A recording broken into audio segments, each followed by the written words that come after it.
লঙ্কানদের ঘরের মাটিতে সিরিজ জয়ের অগ্নিপরীক্ষা। বাংলাদেশের পেসাররা এদিন শুরু থেকেই লঙ্কান ব্যাটারদের ওপর স্টিম রোলার চালিয়েছেন। ভিডিওর এই শুরুতেই দেখুন কিভাবে শরীফুল ইসলামের সুইং লঙ্কান ওপেনারদের কুপোকাত করছে। প্রতিটি বলের নিখুঁত লাইন লেংথ বুঝিয়ে দিচ্ছিল আজকের দিনটা শুধু টাইগারদের। এরপর ক্রিজে আসেন শেখ মেহেদী। তার ঘূর্ণি জাদুতে লঙ্কান টপ অর্ডার তাসের ঘরের মতো ভেঙে পড়তে থাকে। প্রতিটি উইকেটের পর টাইগারদের সেই বুনো উদযাপন আর গ্যালারির গর্জন ছিল দেখার মতো। লঙ্কানদের বড় স্কোর গড়ার সব স্বপ্ন মেহেদীর স্পিনেই যেন ধুলোয় মিশে যাচ্ছিল। মুস্তাফিজের কাটার আর শেখ মেহেদীর লেগ স্পিন একসাথে লঙ্কানদের কোমর ভেঙে দিল। বাউন্ডারি মারতে গিয়ে প্রতিটি ব্যাটারি টাইগার ফিল্ডারদের হাতে ক্যাচ দিয়ে ফিরেছেন। লঙ্কানদের স্কোরবোর্ডে কোনো বড় পার্টনারশিপ দানা বাঁধতেই দেননি আমাদের বোলাররা।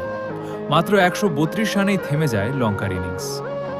লক্ষ্যমাত্রার পিছু ধাওয়া করতে নেমে বাংলাদেশের ব্যাটাররা ছিলেন আগ্রাসী মেজাজে। শুরুতেই লিটন আর তানজিদ লঙ্কান পেসারদের বাউন্ডারির বাইরে পাঠিয়ে রান রেটের চাপটা পুরোপুরি কমিয়ে দিয়েছেন। মাঝের ওভারগুলোতে তানজিদ হাসান তামিমের আগ্রাসী ব্যাটিংয়ের সামনে লঙ্কান বোলাররা তখন অসহায় হয়ে পড়েছিলেন। শেষ বলে জয়ের সেই মাহেন্দ্রক্ষণ। শ্রীলঙ্কাকে তাদের মাটিতে ৮ উইকেটে হারিয়ে টাইগারদের এই ঐতিহাসিক টি-20 সিরিজ জয় ইতিহাসের পাতায় চিরস্মরণীয় হয়ে থাকবে। এই জয় শুধু পরিসংখ্যানের নয়, এই জয় লড়াকু মানসিকতার।